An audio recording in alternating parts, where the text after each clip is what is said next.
Alors, finalement, Paul Biya est vivant après le long feuilleton sur sa longue absence du pays et les innombrables rumeurs qui en ont découlé. Vivant, mais toujours absent, avec un système politique qui se délite au Cameroun et restreint les libertés publiques, notamment celles des ONG. Augusta, tu reviens justement du Cameroun, d'un voyage assez long, et tu as carte blanche pour nous dire ce que tu as vu, ce qui s'y passe. Ben, ce que j'ai vu, c'est un pays en délitement absolu. Délitement, enfin, le peu d'États qui existent n'existe quasiment plus.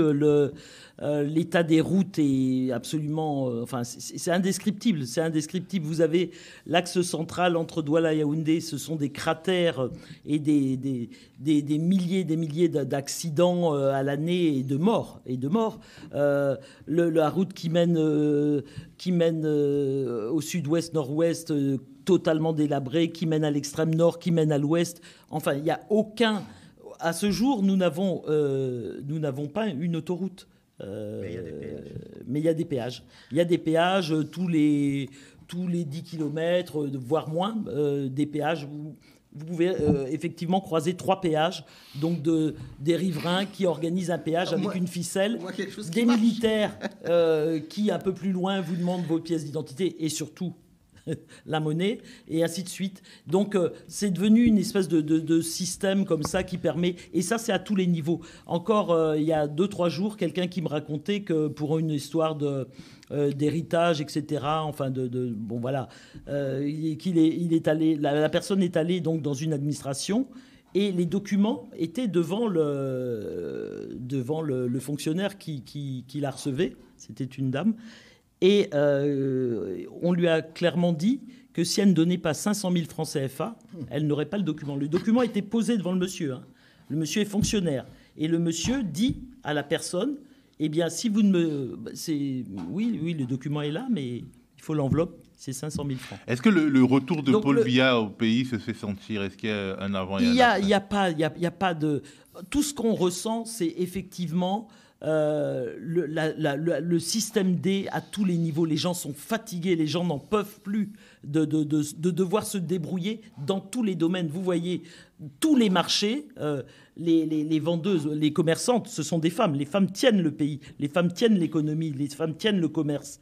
Le marché, ce sont des femmes qui sont au milieu de monceaux de détritus en cœur de ville, au cœur de Douala, au cœur de Yaoundé. Vous avez une dame qui vend ses macabos, qui vend ses bananes plantains, qui vend son manioc.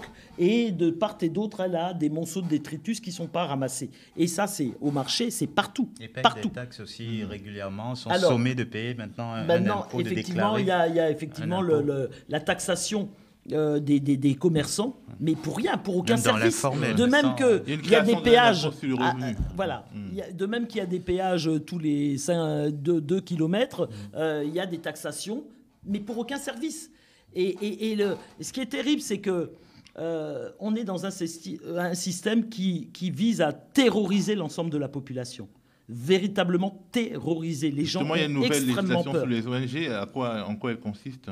Alors, il n'y a pas une nouvelle législation sur les ONG. En fait, ils ont exhumé des choses dont on ne sait pas sur quoi ça repose. On s'est rendu compte qu'après la pression mise sur les journalistes, il y a eu une très très grosse pression sur les journalistes, etc. Ensuite, ça a été les avocats. C'est-à-dire que tous les corps dont on a le sentiment que ça se mobilise, qu'il y a du collectif qui est en train de se construire. Une autonomie, une distanciation, c'est ça, une distanciation par rapport à l'État et à la prise de décision autonome, etc. Et on tape dessus. Donc les journalistes, on tente de s'organiser, ils ont des syndicats et ils se positionnent, etc. à des moments donnés. Il y a eu beaucoup de pression sur de nombreux journalistes qu'on tenait pour responsables des propos de leurs invités et sur qui on faisait pression, qu'on menaçait et dont on a, pour certains, y compris des menaces de vie et de mort sur leur personne et d'autres types de pression. Et donc aujourd'hui, ce sont les ONG qui sont qui sont ciblés. Alors, les ONG, les associations de défenseurs des droits humains. Il faut savoir que dans la dernière période, il y a eu une grosse campagne pour dénoncer les tortures. Parce qu'on est dans un pays où la torture est un mode de fonctionnement ordinaire. C'est-à-dire que quand on vous... C'est ce qui fait aussi que les gens ont peur. Quand on vous interpelle... On a vu des images d'un chanteur célèbre, Longuet, qui a été horriblement torturé, mais ça, c'est parmi des centaines d'autres. Donc, quand on vous interpelle, le risque de torture est là, et c'est souvent le risque se traduit en réalité. Donc, effectivement, les gens ont peur. Et là, aujourd'hui, on est dans une situation... On a vu des images qui sont devenues virales d'un avocat qui venait défendre sa cliente, qu'on voulait embarquer, alors que les gens n'avaient qu'une convocation, ils ont voulu l'embarquer. Et elle a eu le temps d'appeler son avocat, qui n'était pas très loin, il s'est présenté, et Maître Tom Fou, pour ne pas le nommer. Et quand il s'est présenté, il a dit non, vous avez une convocation, il n'y a pas lieu d'emmener cette cliente. Elle est convoquée à telle date, elle se présentera à cette date-là. Et on s'en est pris à ce moment-là, on s'est retourné contre Bon, il y a eu des propos un peu vifs. On s'est retourné contre l'avocat en question et ils l'ont entraîné sur le derrière d'un véhicule de police. Et on voit les militaires avec leurs rangers qui le piétinent, qui le cognent, qui lui donnent des coups de pied, ça, etc. C'est la police, c'est la gendarmerie, c'est l'armée, c'est la police. C'est la police. C'est les forces dites de sécurité qui terrorisent les populations. Et les partis d'opposition Et les partis d'opposition, vous imaginez bien que dans ce contexte-là, évidemment, les partis d'opposition ont toute tentative de protestation qui existe, elles existent. Les gens sont courageux, les gens protestent, les gens font des communiqués, les gens font des démarches diverses et variées. Alors, ils s'adaptent au contexte. Comme aujourd'hui, on a criminalisé le fait de manifester, le fait de marcher. Il y a des prisonniers politiques encore. Il y a des centaines de prisonniers politiques. Au nord-ouest-sud-ouest, donc qui est en guerre depuis 2016, suite à un mouvement revendicatif, et avec plus d'1 million de déplacés internes. Revendicatif sur c'était la situation du nord-ouest-sud-ouest qui était une situation, c'est la zone anglophone, on va dire. C'est la zone anglophone où, effectivement, les gens considèrent qu'ils sont une sous-catégorie de Camerounais. On leur envoyait... Donc, ils ont ils veulent l'application de la loi. Ils veulent... Parce qu'il y a des radicaux.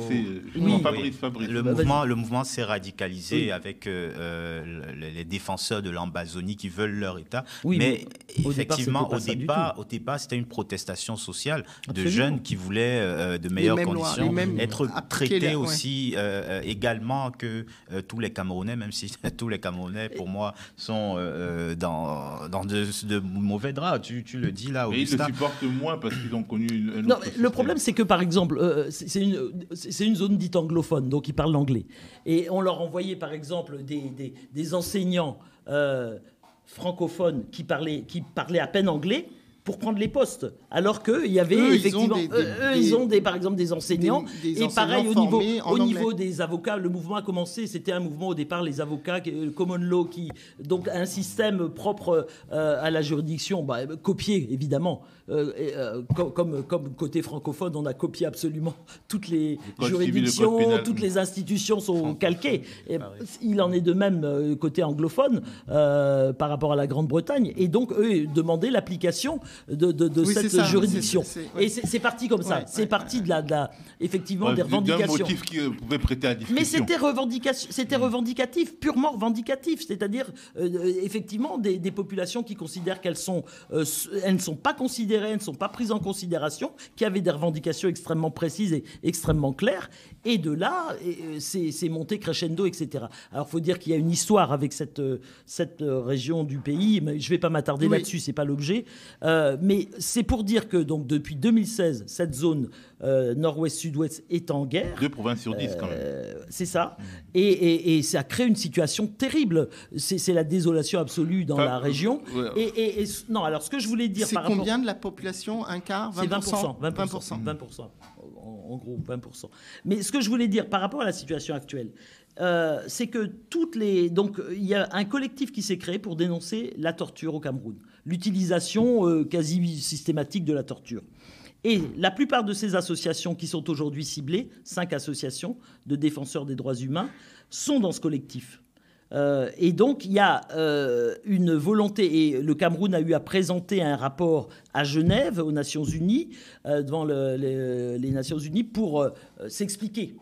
Et effectivement, il y a un ciblage, il y a un travail... Vengeance, rétorsion. C'est ça. Et ça, c'est le premier aspect. Donc aujourd'hui, ils sont en train de reprocher à des associations le fait que blanchiment d'argent, le fait d'appel à l'insurrection, etc. Bref, les salir, quoi. Absolument. Les dénigrer, vraiment, les dénigrer, les salir. C'est des campagnes de dénigrement absolu. Et au niveau des formes, aucune forme n'a été respectée. C'est-à-dire que aucune association n'a reçu de convocation.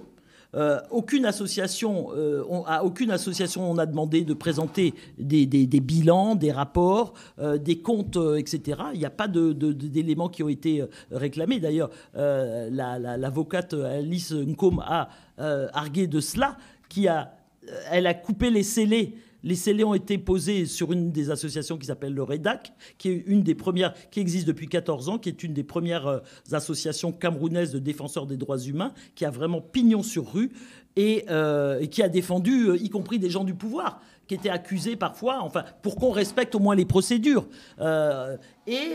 Aujourd'hui, donc, elle a effectivement fait acte de bravoure en coupant les scellés, en disant « Vous n'avez pas respecté les procédures, donc on considère que votre démarche est de nul effet. » Et sauf qu'elle a été convoquée une première fois, elle ne s'est pas rendue, elle est convoquée une seconde fois le 16 décembre prochain.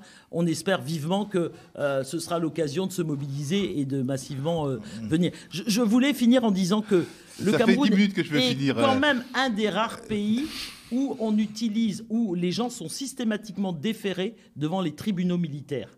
C'est-à-dire que en fait, des civils, des populations civiles sont systématiquement déférées devant des tribunaux militaires, mais parce que vous avez porté un t-shirt en sortant d'une réunion, parce que vous vous êtes réunis, y compris dans des lieux privés. On peut vous interpeller et vous maintenir en préventive durant 1 an, 2 ans, 3 ans, 4 ans. À leur guise. Donc c'est l'état de droit totalement Non, il n'y a pas d'état de droit. Il ne faut pas parler l'émission, mais je fais un petit tour de table pour que vous commentiez la carte blanche d'Augusta, Fabrice, Hamzat et Salomé qui parlent toujours beaucoup. On commence par Fabrice, mais vraiment 30 secondes pour chacun. L'exposé que vient de faire Augusta est assez parlant et symbolique en fait d'un pays qui tombe en lambeaux. En fait, on parle de délitement, mais ça fait des décennies que c'est le cas. Ça fait des décennies que les journalistes, que les observateurs, que les associations, les ONG alertent sur tout ce qui se passe politiquement, tout ce qui se passe en termes de respect des droits de l'homme, tout ce qui se passe en termes de corruption. Aujourd'hui, en fait, j'ai l'impression qu'on est face à la fois une population qui a tellement subi, qui s'est tellement retrouvé dans ce cycle et dans ce cercle infernal et vicieux que finalement il est résigné, ce peuple. Et aujourd'hui, donc, l'année prochaine, on aura donc les élections présidentielles et il n'y a pas d'espoir. Il y a quand même très, très peu d'espoir. L'opposition a énormément de mal à s'exprimer, comme l'a dit Augusta, et on ne voit pas comment l'alternance peut se faire aujourd'hui avec l'impact, l'implantation qu'a encore le RDPC, le parti au pouvoir. Une implantation plus administrative que réelle. Oui. Hamzat. Une fin de règne, je pense que c'est ça aussi qu'il faut voir venir, une fin de règne. Il faut voir dans quelle mesure les prochains mois, prochaines années vont être décisifs pour un pays comme le Cameroun.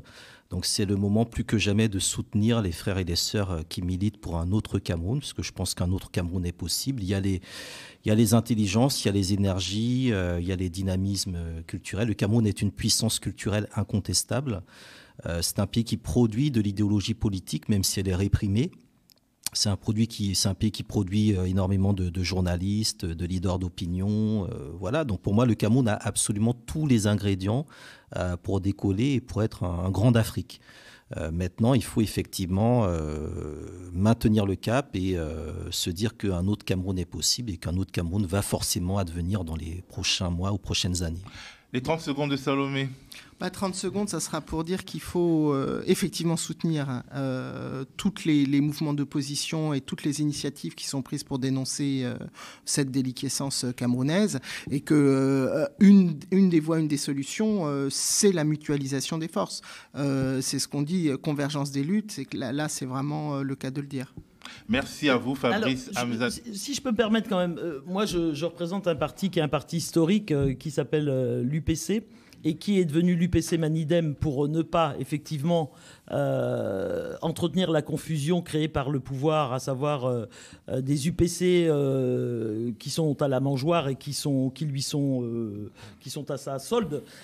Donc on s'appelle UPC Manidem, Manifeste national pour l'instauration de la démocratie, qui est un mouvement qui a été lancé au lendemain de l'assassinat d'Ernest Ouandié, où l'UPC était vraiment en 71, 15 janvier 71, où l'UPC était vraiment au creux de la vague, et ça a été un mouvement qui a permis de relancer et de reconstruire l'UPC, qui était vraiment très mal. Et donc on a eu des milliers et des milliers de jeunes qui ont adhéré à l'UPC, tant en diaspora qu'au Cameroun, et pour justement faire la rupture avec ces UPC gouvernementales, on a accolé UPC Manidem.